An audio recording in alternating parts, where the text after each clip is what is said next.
Yorkshire has a new cycling hero, and Harry Tanfield can't quite believe it. Never before had a local won a Tour de Yorkshire stage, but with one superb breakaway and one big push to the line, this 23-year-old from Great Ayton had the Doncaster crowd rocking. Tipped as possessing a bright future, it was the present where Tanfield showed his capabilities, part of a six-strong breakaway that seized an early advantage and never looked back. The Canyon Eisberg rider was convinced he would get caught, especially with hands aloft 10 meters out, but the risk was worth it. The Yorkshire Bank and Yorkshire Bank Bike Library's leader's jersey was his. Launched as a legacy of the Tour de France and Tour de Yorkshire, the Yorkshire Bank Bike Libraries aims to give every child in Yorkshire access to a bike. Since the launch of this groundbreaking initiative, 49 bike libraries have opened across the county, creating over 50,000 chances for children to ride a bike. But that wasn't all. With the points and most active rider jerseys now also part of his collection, Tanfield has a problem he never dreamt he would face when setting off from Beverly. "I've won all these jerseys and it's a shame I don't get to wear them," he said. "But the leader's one trumps them all. I'm going to have a nice selection on the wall, that's for sure." It hasn't sunk in.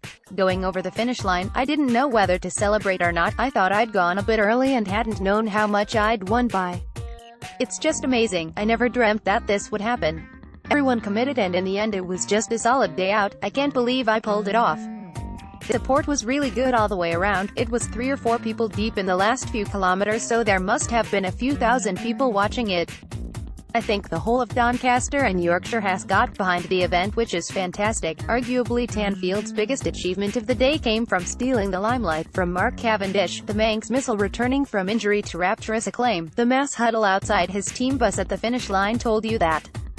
But even he can't always write the perfect fairy tale. Crossing the line with the bunch in a race he knew he wasn't destined to win, though 3 stages still remain for the team to mention data rider. "I didn't catch them, that's it. Sometimes you do, sometimes you don't, that's what can happen," he said. "It's not often a break stays away nowadays, but when they all commit like that they're going to, so fair play to them." Meanwhile, the ASDA Tour de Yorkshire women's race had a familiar feel about it as Kirsten Wild crossed the line first in Doncaster, exactly as she did 2 years ago. In this historic year, the first with 2 stages for the women's race, the flat 82-mile route ensured a bunch sprint would be in store, with Wild's Wiggle High 5 team doing the job to allow the Dutchwoman to take the win. But with the second stage starting in Barnsley and ending on a summit for the first time, Ilkley's caugh.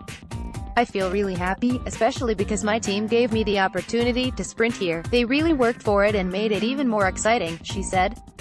"It's a high-level race and a high-level peloton in which to win. Racing in the UK is really nice. The people are so enthusiastic next to the road. There are so many people, even when we start at 8 in the morning, it's really nice." Yorkshire Bank is an official partner of the Tour de Yorkshire and the groundbreaking Yorkshire Bank Bike Libraries initiative. www.ebonline.co.uk/today